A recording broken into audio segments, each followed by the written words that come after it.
मंडळी, आज आपण बोलणार आहोत अशा सेवाभावी संस्थेबद्दल ज्यांनी राष्ट्रप्रथम हा मंत्र देऊन 100 वर्ष राष्ट्रसेवेसाठी स्वतःला वाहून घेतलं. आणि हा सेवाभाव आहे राष्ट्रीय स्वयंसेवक संघाचा.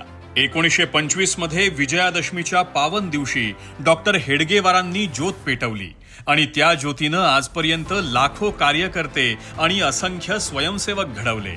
संघाने फक्त शाखेमध्ये शिस्त, व्यायाम, देशभक्तीच शिकवली नाही, तर खऱ्या अर्थानं नेतृत्वही घडवलं.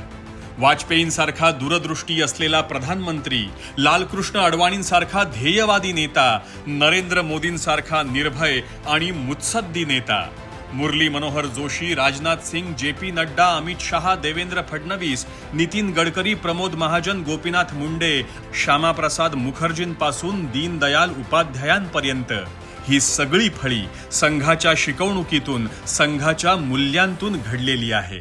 भाजप हा पक्ष संघाच्या राष्ट्रप्रथम या धोरणावर उभा राहिला.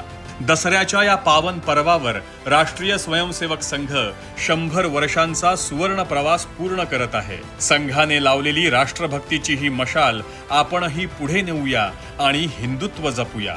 जय हिंद, वंदे मातरम.